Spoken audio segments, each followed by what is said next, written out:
Atenção, beijo. Boa noite a todos. Mais uma vez, sejam todos bem-vindos. Aproveitando mais uma terça aqui para nós estarmos reunidos.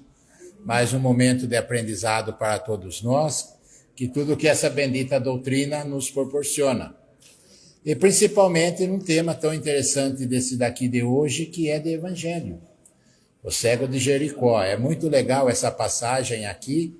Nós também já batemos várias vezes papo sobre ela, até numa leitura, essa semana mesmo, quando você disse, a Lu passou no grupo o tema, eu corri lá dar uma lidinha também, é sempre legal rememorizar esses ensinamentos aí. Eu não vou falar nada, que é a Lu que está com a palavra hoje à noite. Então, que nós possamos, todos nós, estar bem abertos e receptivos num tema tão propício como esse.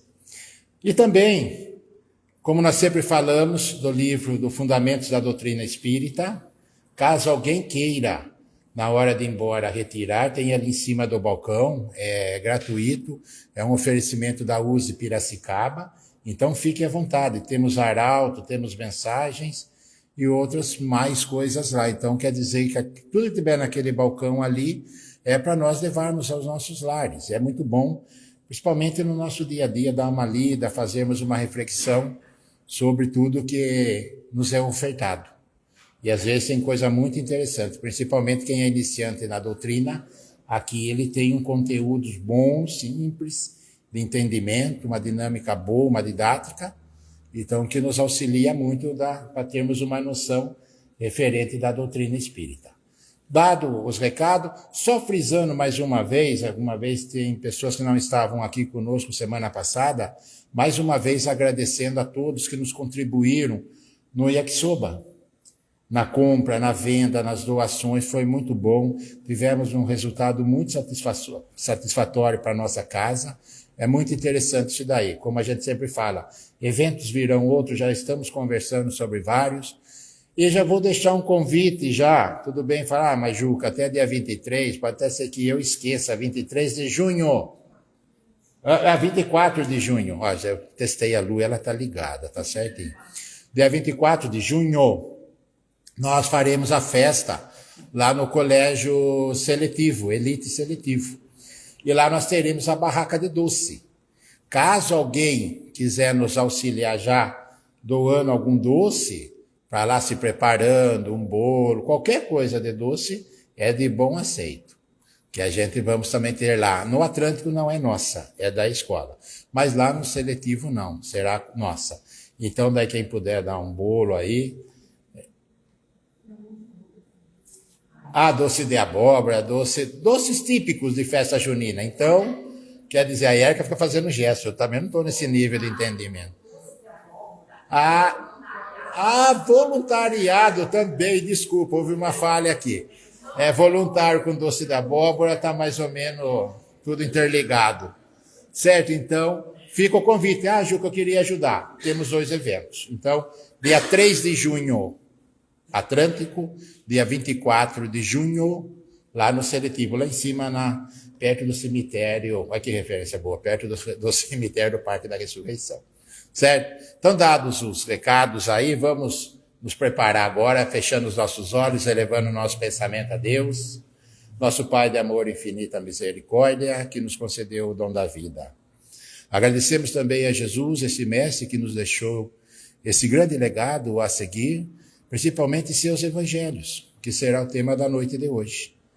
E toda a equipe espiritual que nos coordena, que nos acompanha, os nossos mentores, a equipe responsável da condução dessa bendita casa, que sempre nos acolhe aqui com muito amor, com muito carinho, que todos nós nessa noite possamos estar bem abertos, bem receptivos para o ensinamento da noite, pois sabemos que é sempre uma grande oportunidade de estarmos no núcleo de bons pensamentos, de boas palavras, de boas vibrações, buscando esse alimento divino que é tão importante para nós.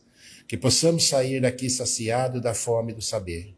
E que tudo que aqui estamos aprendendo, possamos também levar junto para conosco, para o bem da nossa caminhada e também para o bem daquele que caminha conosco. que esse amparo divino adentre os nossos lares, aos irmãos que estão nos acompanhando pelas redes sociais, que o amor, a paz de Jesus envolva a todos, e também pedimos que esse amor, esse amparo envolva a nossa irmã Luciana, que com certeza, como ela sempre faz, com muito amor, com muito carinho, dedicação, preparou essa reflexão para a noite de hoje. Mais uma vez, o nosso muito obrigado, que esse amparo divino nos acompanhe nessa noite de hoje. Que assim seja. Lu?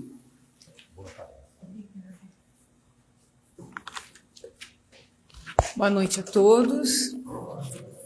Hoje eu vou ficar aqui meio de ladinho para vocês, mas agradeço a presença de todos e, como disse o Juca, que a espiritualidade nos ampare para que nós tenhamos bons momentos aqui juntos. E, como eu sempre digo, espero que nós todos possamos levar algo da reflexão da noite, porque é esse o objetivo, né? Nós vimos até aqui e não levarmos nada conosco daqui, não faz sentido. A gente precisa levar alguma coisa para refletir, para que a gente pense um pouco mais.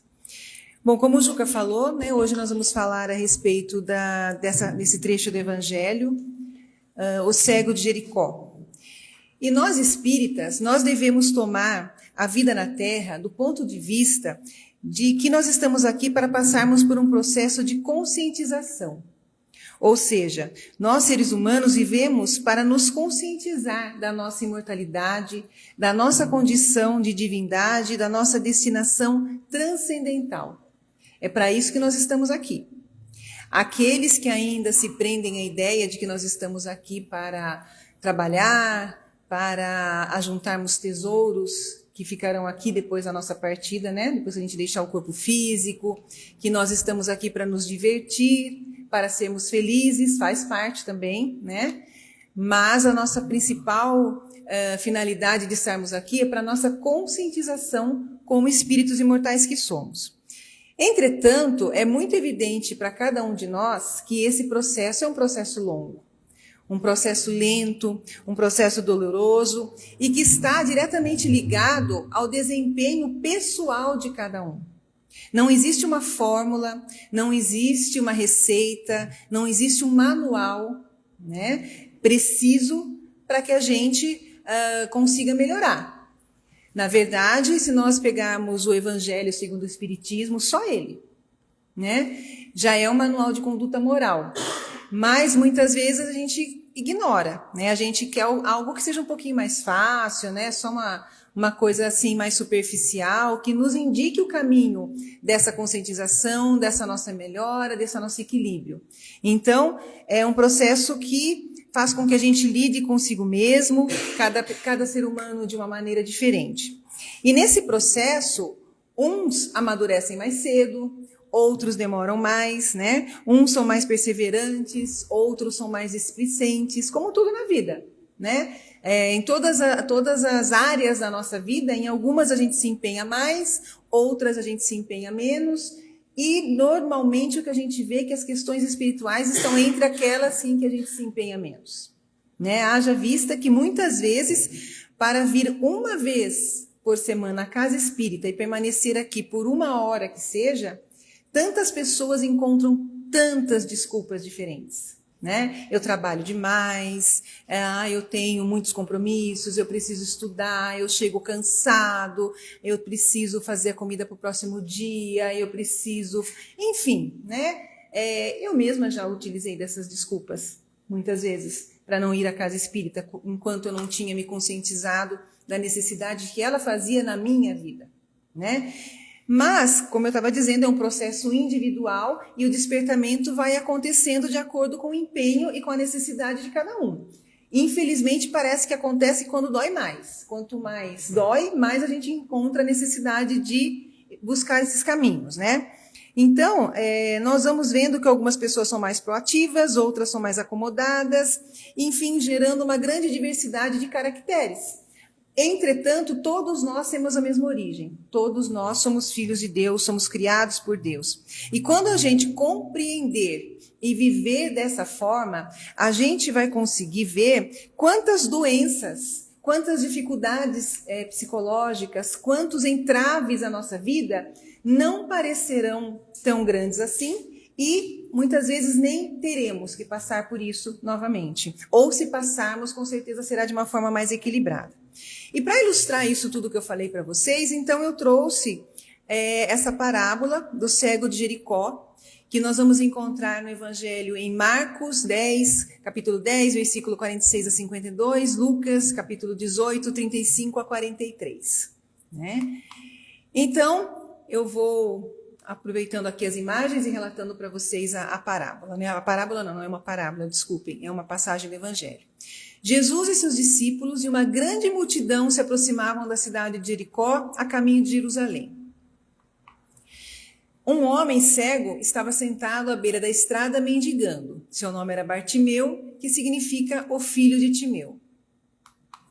Quando Bartimeu ouviu que Jesus de Nazaré estava na multidão que se aproximava dele, começou a gritar: Jesus, filho de Davi, tem piedade de mim. Muitas pessoas o repreenderam e lhe disseram que para ficar quieto.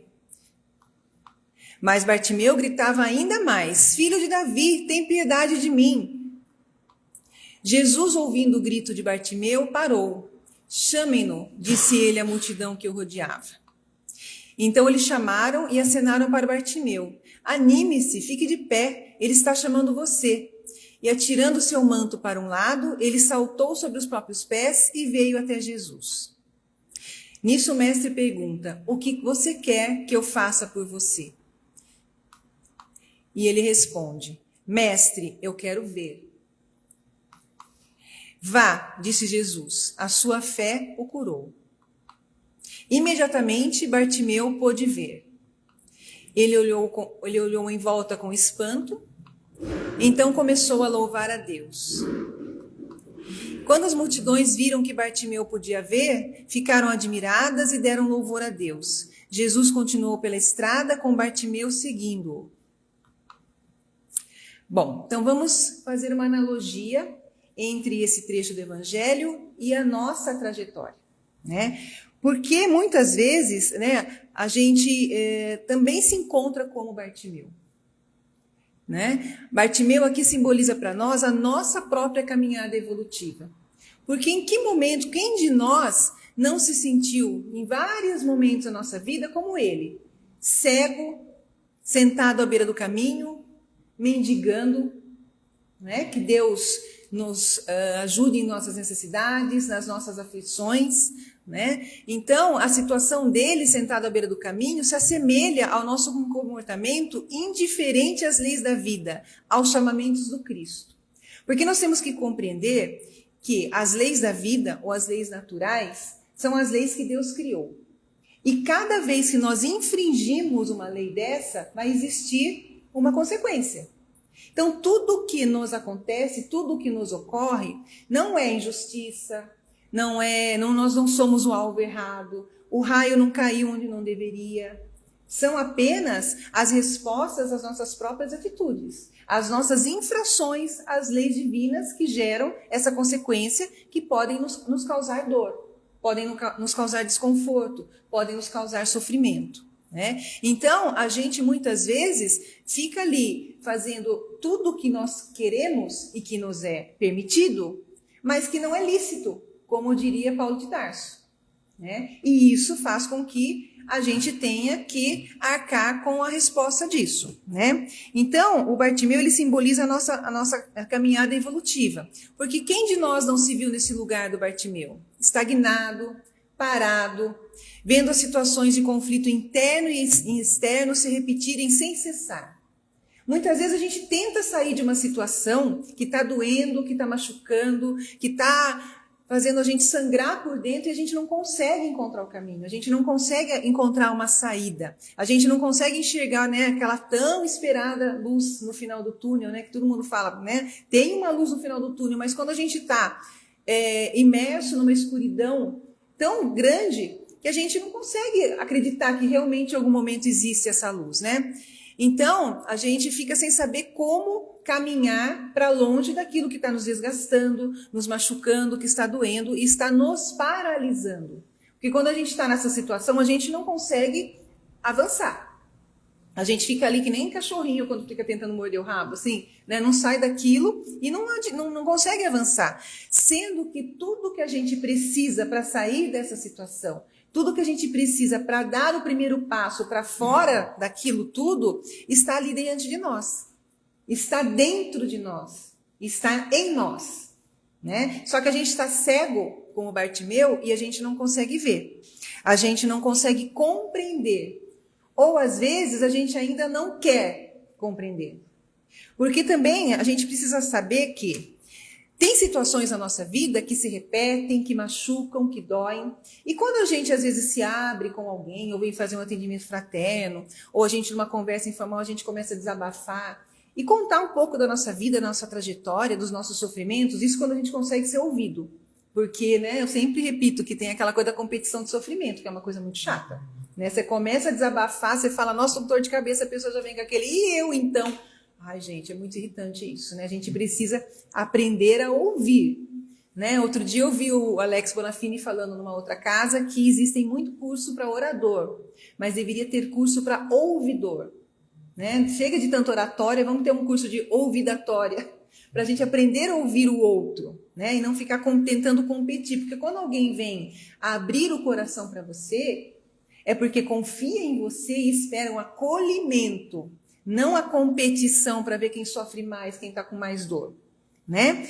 Então, mas quando a gente faz isso, muitas vezes a gente vai ouvir que nós temos alguma parcela de culpa no que está acontecendo. De que nós não somos aquela vítima injustiçada, aquele ser tão sofrido, né? Que a gente contribuiu para que aquilo estivesse acontecendo e que mudanças são necessárias para que pare de acontecer. E às vezes a gente não quer ouvir isso. A gente não quer. A gente chega e fala, nossa, eu estou sofrendo muito no meu trabalho, eu tenho um chefe difícil, ele exige demais de mim e tal. Daí, de repente, você vai falando, mas o que acontece? Ah, acontece isso, isso, isso. Daí a pessoa fala assim, não, mas espera um pouquinho. Pelo que você está me dizendo, o seu chefe só está exigindo que você faça as tarefas pelas quais você foi contratado. Você que está fazendo o corpo mole e está sofrendo por isso. Nossa, pronto, a pessoa já se ofendeu. Sendo que, na verdade, ela poderia levar aquilo para um lado construtivo, parar e pensar, nossa, realmente, né? Eu estou bem remunerado, eu preciso fazer o que eu me propus a fazer e vai ficar tudo certo. Ele não pega no meu pé, eu faço o que tem que ser feito e volto à minha casa feliz. Mas a gente não quer ouvir isso, principalmente quando são outras situações de cunho mais emocional, de cunho mais íntimo, né? Aqui eu dei um exemplo superficial, levando para o nosso lado profissional. Então, nós precisamos entender que nós temos um percentual muito grande no que acontece na nossa vida e precisamos estar abertos para ouvir. Porque ouvir elogio, ouvir coisa boa, ouvir palavras estimulantes é muito fácil. Né? Eu quero ver como a gente se comporta quando alguém chega e fala, você tem que melhorar nesse aspecto, você precisa deixar de ter essa atitude, você precisa moderar a forma como você se relaciona com as pessoas, como você se dirige às pessoas, porque a gente acha que a gente é maravilhoso, né?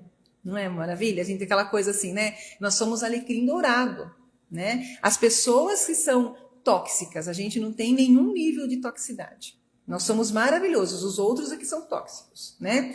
Mas não é bem assim, né? Então, com o processo espiritual, a gente vai aprendendo que a iluminação é, na verdade, um processo pessoal, íntimo, intransferível e de autoiluminação.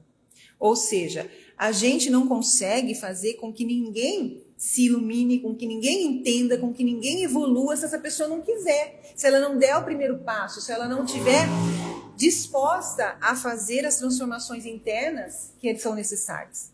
Não vai sair do lugar. Aqui a gente sempre fala para quem vem que a casa, a doutrina espírita, oferece inúmeras formas de auxílio para quem se propõe a ser auxiliado. Só que se propor a ser auxiliado não é passividade. Né? Não é só ser passivo, entrar aqui, sentar, ouvir a palestra, passar pelo passo, ir embora para casa e esperar que miraculosamente as coisas se encaixem e se resolvam. Não, é um processo de atividade, de movimentação. A casa, a espiritualidade faz a sua parte, mas, por outro lado, nós temos que fazer a nossa. Ou seja, aquele outro trecho do Evangelho, ajuda-te que o céu te ajudará. Sem essa relação, né, não vai acontecer. Deixa eu ver se eu estou aqui mesmo. Nós precisamos abrir aqui um parêntese para falar um pouquinho daquele trecho onde diz que Bartimeu lançou de si a capa, levantou-se e foi ter com Jesus. Aparentemente, a gente pode pensar que foi só um gesto normal, assim, ele levantou, jogou a capa e tudo bem. Só que, segundo os historiadores, o Império Romano ele era muito organizado, né?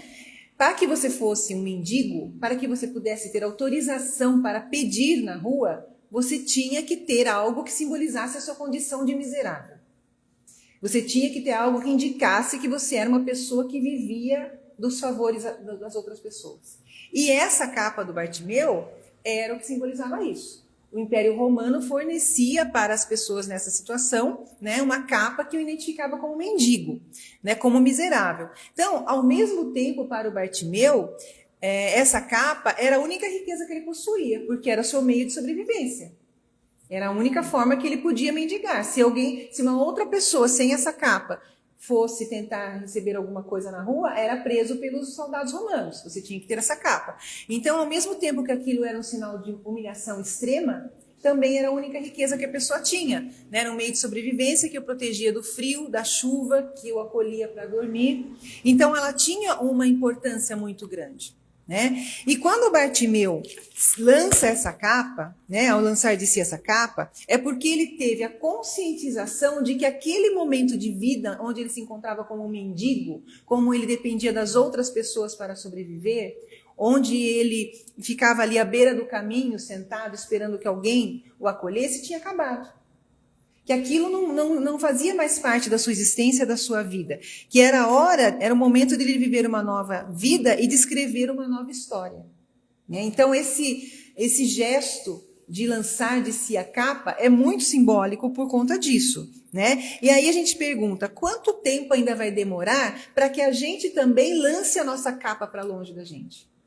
Quanto tempo ainda nós vamos esperar nesta encarnação presente que nós recebemos como oportunidade de nos conscientizarmos, de melhorarmos, de crescer, a gente vai demorar para levantar e jogar essa capa fora. Essa capa que a gente usa para se esconder, primeiramente, de nós mesmos, né? A gente se cobre com aquela capa e finge que é alguém legal, que é alguém bacana, né? E não quer encarar as próprias deficiências morais, as más inclinações que a gente carrega e que precisam ser corrigidas. Quanto tempo nós ainda vamos ficar pedindo, sem tomar posse das ações que nós podemos fazer em nosso favor, achando que é o outro que tem que fazer por nós, que é Deus que tem que dar para mim, que a espiritualidade tem que agir para que as coisas melhorem, né? Quanto tempo ainda a gente vai ficar nessa situação, nessa posição de mendigo espiritual, né? Então é algo que a gente precisa refletir, porque a gente fica sempre pedindo, esperando a misericórdia de Deus, sem perceber que nós podemos fazer muitas coisas concretas para que a nossa vida se transforme, né? Então, a mendicância, a gente pode fazer A gente pode fazer analogia com a situação de comodismo, porque é muito perigoso também essa situação onde a gente casa com a nossa dor. Quando a gente se acostuma com ela e fica ali apaixonado e não larga de jeito nenhum a nossa dor. Tá doendo, mas você não faz nada para largar dela. É aquela história do relacionamento tóxico. Ele me faz mal, ela me faz mal, ele me humilha, ele me bate, ele briga comigo, ele me diminui, mas não larga, não separa. É a mesma coisa com as dores. Não procura algo melhor, né, para si, porque existe muita coisa melhor. Então, a gente precisa usar a iniciativa própria para acionar a nossa vontade para buscar a consciência de nós mesmos. E quando a gente se percebe como espírito imortal, com todas as potencialidades com que Deus nos capacitou, né, a gente compreende que a gente pode sim sair daquela situação. Pode demorar um pouco, pode ser trabalhoso, pode ser doloroso, mas acontece. E é melhor do que ficar onde está, né? A gente tem que atuar, agir, movimentar as nossas potencialidades e fazer com que se cumpra o que Jesus disse. Sois deuses. Podeis fazer o que eu faço e muito mais. Mas para isso, a gente precisa trilhar o caminho que Jesus trilhou. A gente precisa, a cada encarnação, a cada nova oportunidade, buscar ser melhor.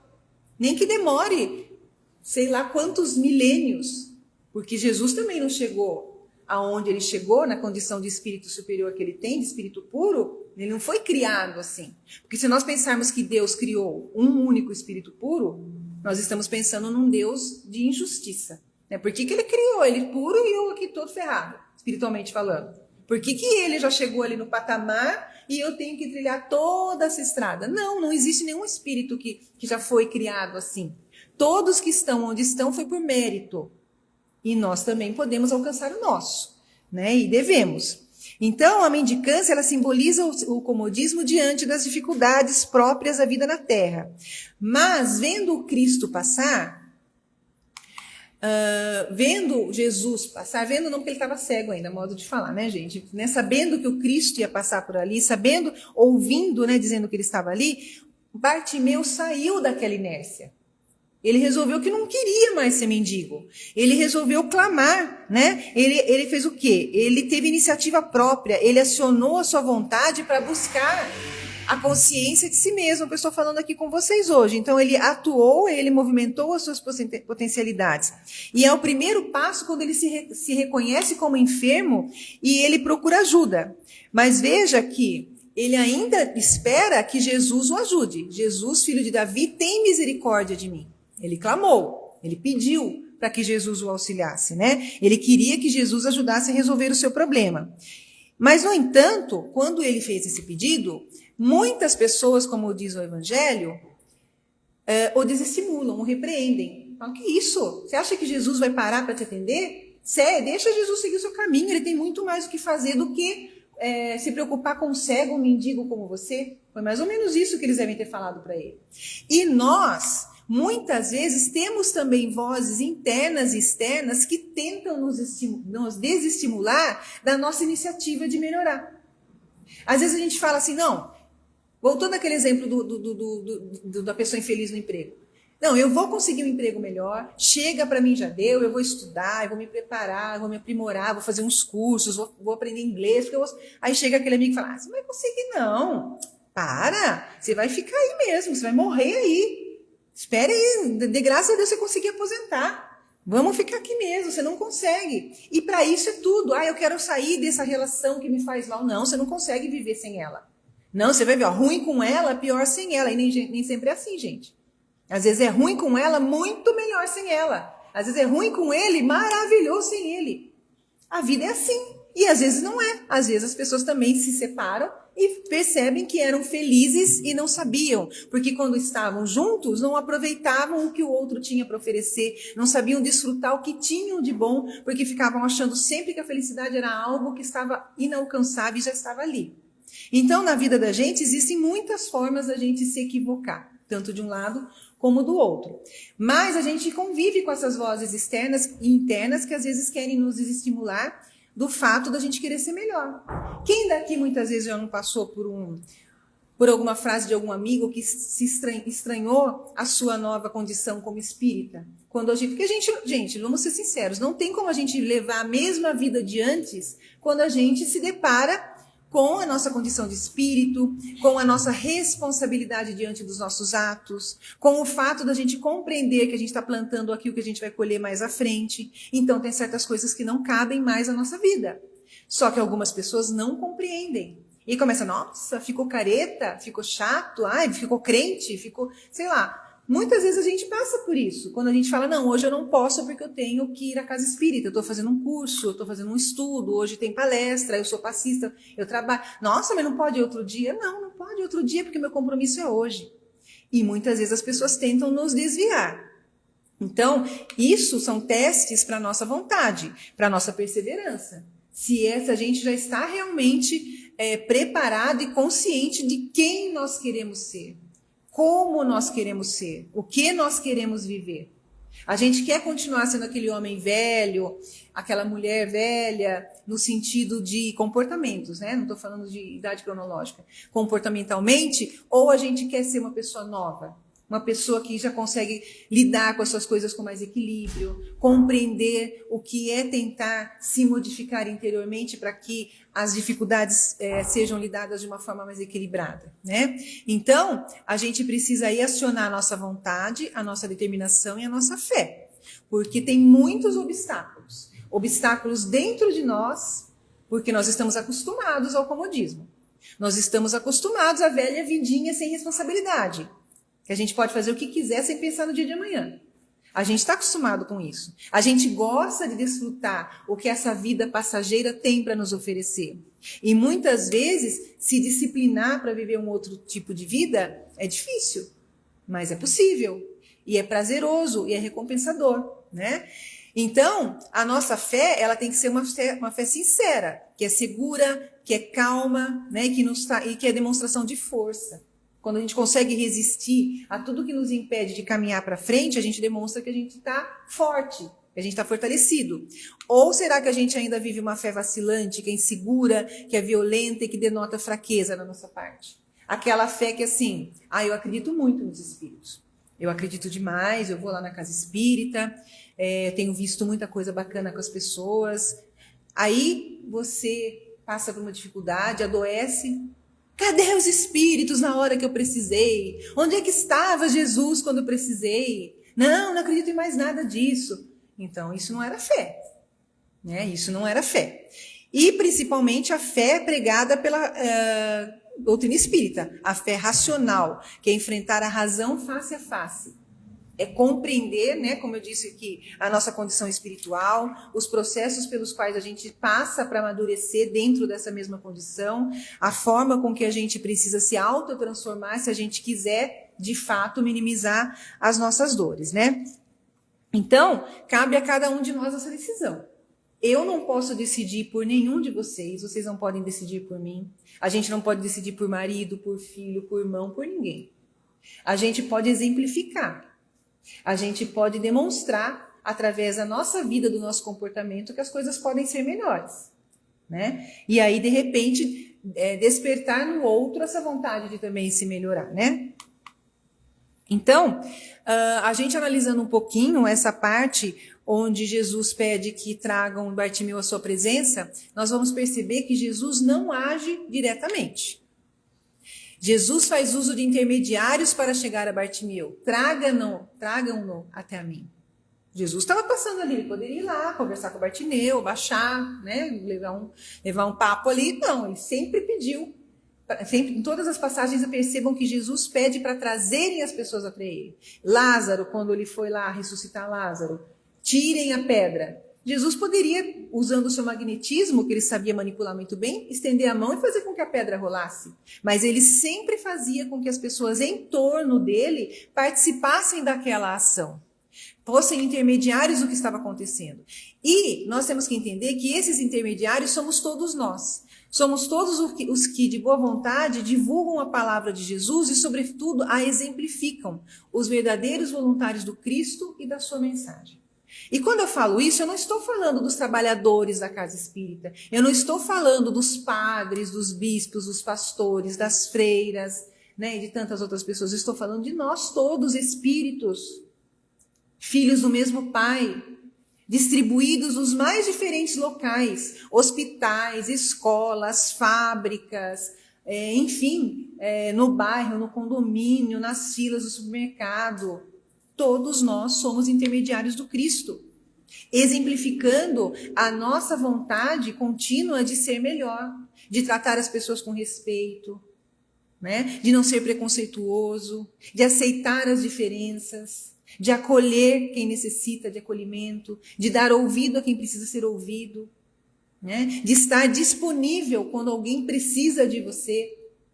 Né? Porque hoje a gente sabe que o maior tesouro que nós temos, que às vezes vale até mais que dinheiro, é o tempo.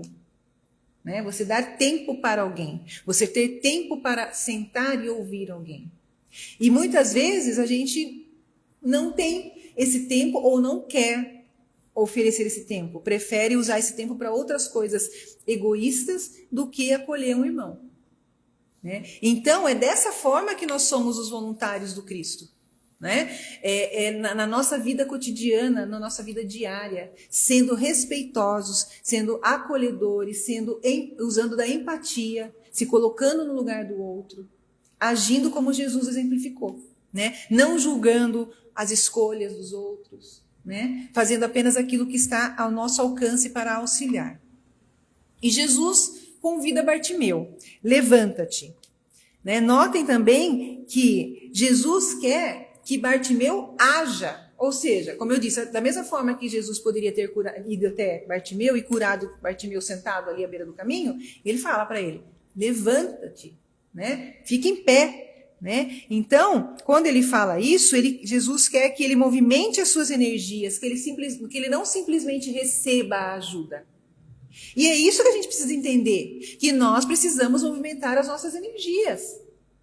Uma casa espírita, quando acolhe as pessoas, a gente precisa sim oferecer o que pudermos para que aquela pessoa se reequilibre, para que aquela pessoa possa se sentir melhor, para que ela possa sair daquele lugar desconfortável. Mas feito isso, nós precisamos fazer com que ela fique em pé pelas suas próprias pernas.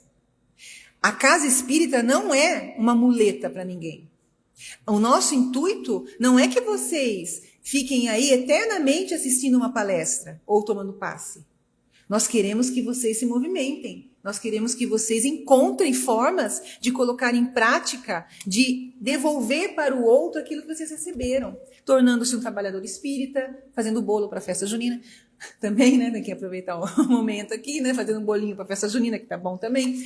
Enfim, mas se movimentem. E às vezes a gente vê locais que prendem as pessoas, né? Que parece que fazem as pessoas acharem que se elas não voltarem ali, que se elas não passarem por determinado procedimento, elas não vão conseguir sozinhos.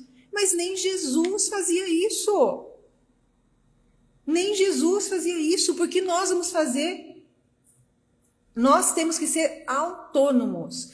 O objetivo da doutrina espírita é nos dar autonomia, né? Então, Jesus mostra que nós precisamos valorizar o ajudado, mostrando a ele que agora, ó, te ajudei, mas agora é com você. Eu estou aqui no que você precisar, mas eu acredito que você tem condições de fazer sozinho. Eu acredito que você pode caminhar sozinho, conquistar o que você deseja sozinho, né? Então, na visão espírita, a salvação se dá por meio da evolução. O que as outras crenças falam, né? Ah, porque Jesus vai te salvar, né? A gente precisa alcançar a salvação. Para nós, salvação é evoluir. É nos salvar de nós mesmos. Não é nos salvar do inferno que queima, não tem nada a ver, inferno não existe, gente. O inferno está dentro da nossa mente, né? Então, através da evolução que vai sendo construída passo a passo, dia a dia, ano a ano, encarnação a encarnação, é que nós vamos nos salvando de nós mesmos, daquele espírito cheio de más inclinações, né, que vai evoluindo, vai deixando essas tendências morais deturpadas pelo caminho e colocando as suas virtudes a favor do próximo, né? A individualidade se autoeduca, orientada pela moral cristã. Então, não existe, como eu falei para vocês, é lógico que o Evangelho segundo o Espiritismo, o Evangelho de Jesus, são manuais que a gente tem à nossa disposição para servir de norte para a gente se melhorar. Entretanto, se não houver uma vontade de se autoeducar, não tem Evangelho que dê conta. A gente precisa transformar a potência em ato, né? Usar as nossas virtudes, os nossos talentos, a nossa conscientização, primeiro a favor da gente. E para que a gente possa se estruturar. Porque também uma capenga não ajuda outro capenga, né, gente? Não adianta, né? Então, quando estivermos estruturados, a gente tem condições para ajudar as outras pessoas. Então, a gente precisa adquirir autoconhecimento para que a gente possa avaliar o que precisa ser transformado em nós. A gente precisa, a partir desse autoconhecimento, passar a parte da correção. Porque também não adianta eu falar assim, eu estava fazendo aí um exame de consciência e descobri que eu sou tão egoísta, quero tudo para mim, eu quero a atenção toda para mim, eu quero ser a primeira em tudo, eu preciso que isso mude. Mas tá, tomei consciência, mas continuo assim. Não teve nenhum proveito isso. Então eu preciso, a partir disso, me corrigir, me transformar, para que eu possa realizar outras coisas, para que eu possa agir em favor de outras pessoas da mesma forma, né? Então, quando a gente percebe tudo isso e começa a trabalhar nesse sentido, as coisas começam a fluir de forma diferente. E tem essa pergunta também no Evangelho. Que queres que eu te faça? A gente vai falar assim, engraçado, né? Mas por que Jesus perguntou isso para Bartimeu? Será que Jesus não sabia que Bartimeu... Você está com uma pessoa ali, cega, né? E Jesus, que era Jesus, pergunta, que queres que eu te faça? Sim, ele perguntou. Ele perguntou porque poderia ser outra resposta. Bartimeu poderia falar, eu queria uma comida quentinha, eu queria um carneiro assado, eu queria uma capa nova, que essa aqui tá velha. Porque muitas vezes, como eu falei, não tem gente que se apaixona pela sua dor? Talvez Bartimeu fosse apaixonado pela cegueira e quisesse continuar cego para continuar mendigando, para começar a trabalhar, não precisar, né? E muitas vezes acontece isso com a gente. Então Jesus nos pergunta, o que queres que eu te faça? E a resposta a essa pergunta é primordial. Porque às vezes a gente não sabe o que quer. Ou então a gente pensa que o que a gente quer é o melhor pra gente. E nem sempre é. Então, é uma das perguntas que eu acho que a gente tem que levar para casa. O que vocês, se vocês pudessem pedir alguma coisa a Jesus, o que vocês pediriam? Coisas materiais? Normalmente, eu quero uma casa nova, um carro novo, quero pagar meu especial, quero que a minha conta fique recheada. Aqui, no caso, se perguntasse para os trabalhadores, eu quero terminar o fundo aqui. Eu quero que materialize tijolo, telha, né? Venha uma equipe de pedreiros espirituais e terminem para a gente pediria isso. Mas a resposta para essa pergunta é muito importante, porque Jesus nos pergunta isso também. E a gente tem que saber responder, porque às vezes a nossa ignorância, a gente acha que Jesus sabe o que a gente quer. Aí eu nem rezo mais, porque Jesus é Jesus, ele sabe o que eu preciso. Para que eu vou ficar rezando? Para que eu vou ficar pedindo? Ele já sabe. Não, você precisa explicitar para ele o que você quer. No caso aqui, ele disse que eu veja. E a cura veio. Bartimeu foi curado. Mas com Bartimeu sendo agente da sua própria cura, pois Jesus disse, vai, a tua fé te curou. Ele clamou, ele pediu, ele levantou. Mesmo as pessoas chamando a atenção dele, ele continuou pedindo, ele lutou contra tudo que estava impedindo de chegar onde ele queria. E não foi somente o poder de Jesus, mas sobretudo a fé dele que permitiu a cura. Jesus mesmo falou, a tua fé te curou. Porque Jesus sentiu em Bartimeu a vontade verdadeira daquela mudança na vida dele. Né, que ele queria de fato. Então, não foi somente o poder de Jesus, mas foi o poder da fé de Bartimeu. Então, o simbolismo é extraordinário, que nós podemos nos curar, né? Doente, cura-te a ti mesmo. Não há doenças, há doentes. Depende de nós curarmos a nós mesmos. Depende da gente querer também sair dessa situação. Mas eu tô com uma enfermidade, eu tô com depressão, eu tô com uma coisa que eu não consigo sozinho. Ok, tudo isso existe. Mas por isso existe a medicina convencional, existe a casa espírita, existem os amigos, existe o passe, existem as palestras, né? Mas tudo isso junto só vai funcionar se você quiser se curar. Agora, se você quiser se agarrar, se você está apaixonado pelo que te dói, porque isso faz com que as pessoas te deem mais atenção, como que você fique em evidência, eu sinto muito, mas você vai sofrer por muito tempo ainda. Né? Então, essa é a proposta maior que a doutrina espírita oferece a cada um de nós. Oferece àqueles que se propõem a agir em causa própria a possibilidade de se curarem a si mesmos. Então, se vocês forem a alguma casa espírita e falarem para você, pode ir lá que lá você será curado, não acredite. Porque a cura está dentro de você. A casa só pode te ajudar a encontrar o caminho para chegar até essa cura. Mas ela é sua. Ela está dentro de você. Né? Então, Jesus nos ensina a saber distinguir o essencial do secundário. Então, como eu falei, o que nós vamos pedir a Jesus?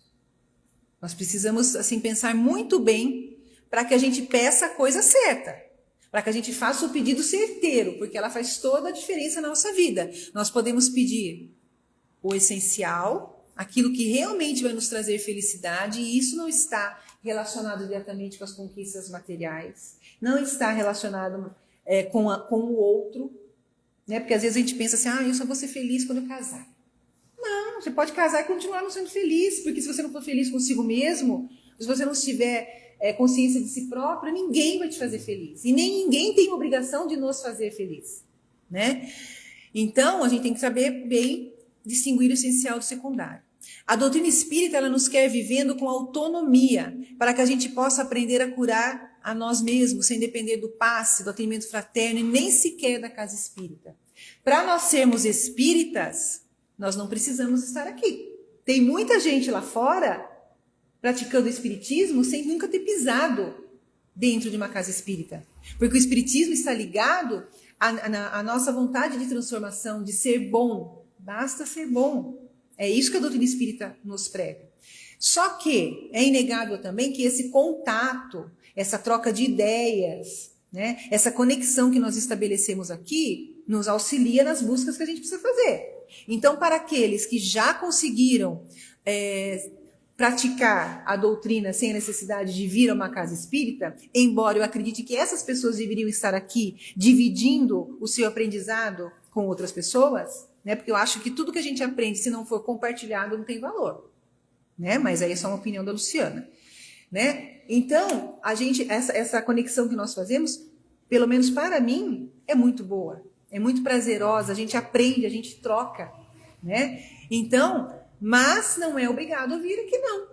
Né? Quem disse, você tem que ir, senão sua vida vai virar... Não tem nada a ver. A gente pratica a doutrina espírita aqui dentro da gente, no nosso dia a dia. Aqui onde a gente vem se abastecer de informações, de energias, né? O que também pode ser feito lá fora. Mas como eu falei, na pandemia, por exemplo, a gente sentiu muita falta de estar aqui. A gente continuou fazendo atividades online como poderia, mas não é a mesma coisa. Aqui a gente conheceu, depois que a gente veio para cá, conhecemos tantas pessoas maravilhosas que se juntaram a nós, que a gente tem uma gratidão por estarem conosco, caminhando, né? Então, isso é muito importante. E o primeiro passo da transformação é o esclarecimento, né? O esclarecimento que a doutrina nos traz e nos leva a conhecermos a nós mesmos. Eu trouxe aqui essa figura, né, do templo de Delfos, onde está essa inscrição, conhece a ti mesmo, que é atribuída a Sócrates, mas na verdade Sócrates reproduzia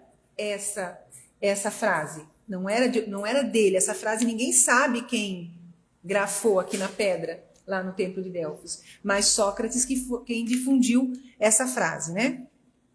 Que é realmente muito verdadeira. Se nós não conhecermos a nós mesmos, a gente não consegue evoluir. Bartimeu, conforme o relato que a gente viu aqui, se encontrou com o Cristo, né? Mas, e nós? Então, essa passagem do Evangelho resume o processo de iluminação da criatura humana. Quando nós saímos, né, da condição de cegos espirituais para pessoas que estão buscando a sua autoiluminação. Mas em que pé andam os nossos encontros com Cristo? Como nós estamos conduzindo isso? Quando nós nos permitimos isso? E quantas vezes mais nós vamos precisar estar à beira do caminho e buscar o Cristo para que a gente possa sair desse lugar de sofrimento que a gente se encontra? Então, usando o Bartimeu como símbolo da nossa caminhada evolutiva, a gente entende que antes do encontro com o Cristo, Bartimeu está cego, sentado e mendigando. E depois desse encontro, ele está vendo, caminhando e seguindo Jesus, né? E nós também, no início, nós somos descrentes. Eu não acredito. Não acho que tenha solução para as coisas que eu estou passando. Depois, a gente passa a acreditar. E com o estudo do Espiritismo, a gente passa a saber que é verdade. Que existe uma diferença em acreditar que possa ser verdade e ter convicção de que é verdade. E eu posso falar para vocês que eu tenho convicção de que é verdade. Então, nós, de cego, passamos a ver. De sentados à beira do caminho, a gente passa a caminhar. E de mendigos, a gente passa a seguir Jesus, nesse processo de autoiluminação. Então, a cura de Bartimeu significa o que para nós? Que o doente pode curar-se a si mesmo. Que o Bartimeu foi agente da sua própria cura, como nós podemos ser também. Que essa cura significa independência, trabalho, dignidade, ganhar o pão com o suor do rosto, aqui fazendo analogia com se curar, se equilibrar com o nosso trabalho interno, né? Bartimeu passou a seguir Jesus pelo caminho, se tornou discípulo do Cristo. Nós também somos discípulos do Cristo quando nós nos dispomos a vivenciar o seu evangelho em nós. Né? É dessa forma, não é largando a nossa família e tudo mais, e sair por aí de sandália, arrastando pelo mundo. Não é isso. É vivenciar o evangelho de Jesus em nós, né? É marchar nas pegadas do Cristo, escalando as montanhas da evolução, trabalhando e testemunhando o evangelho de Jesus segundo o Espírito Emmanuel. Então era essa a mensagem que eu queria dividir com vocês hoje, né? Eu espero que a gente leve, todos nós levemos alguma reflexão para os nossos lares, que a gente pense na pergunta que nós faríamos, no pedido que nós faríamos ao Cristo, se tivéssemos oportunidade, pensar com muita responsabilidade, porque pensem bem, né? A escolha pode ser decisiva para aquilo que a gente vai vivenciar logo à frente. E que a gente consiga verdadeiramente curar as nossas feridas, não lambendo como um coitado, mas sim agindo em prol dessa cura como alguém que quer realmente caminhar com as próprias pernas sem depender de ninguém para ser feliz. Então, muito obrigada pela atenção de vocês. Eu quero, antes de mais nada, agradecer aos integrantes do grupo do curso de passe que vieram hoje. Todos já estão com meio ponto lá na caderneta, viu? Que vieram de livre e espontânea pressão. Brincadeira, livre e espontânea vontade. Então, obrigada pela presença de todos, aqueles que nos acompanharam pelo Facebook. E agora a gente vai passar a segunda parte do trabalho, que é a fluidoterapia. Aqueles que desejarem passar pelo passe podem aguardar no assento que o Cristiano vai conduzi-los, mas antes vamos fazer a nossa oração de encerramento.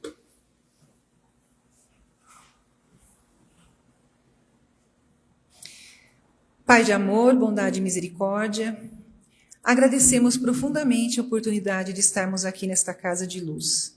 Agradecemos pela presença da espiritualidade, que já nos atende desde o momento em que aqui adentramos, que nos abastece com boas energias, com bons fluidos, que nos favorece o entendimento das reflexões que aqui compartilhamos. Agradecemos, Senhor, pela nossa condição espiritual. Agradecemos pela oportunidade de termos conhecimento dos fundamentos dessa doutrina libertadora que nos possibilita buscarmos ser melhor a cada dia. Agradecemos, Senhor, pelo mentor, por esse espírito que se dispôs a nos acompanhar nesta jornada, que busca formas de nos intuir, de nos envolver, de nos aconselhar no nosso dia a dia, para que erremos menos e para que possamos compreender melhor a nossa condição de servidores e não de servidos. Obrigada, Senhor, por mais um dia vivido, que possamos retornar aos nossos lares, levando conosco tudo de bom que aqui recebemos e que possamos compartilhar, dividir com as pessoas com as quais convivemos, principalmente com os mais necessitados, com aqueles que nós trouxemos em nosso pensamento, em nossos corações, que não estão aqui presentes fisicamente, e que tenhamos consciência verdadeira da nossa condição de espíritos imortais e que possamos fazer as nossas escolhas com mais responsabilidade e com mais amor a nós mesmos e àqueles que compartilham conosco essa jornada. Que assim seja.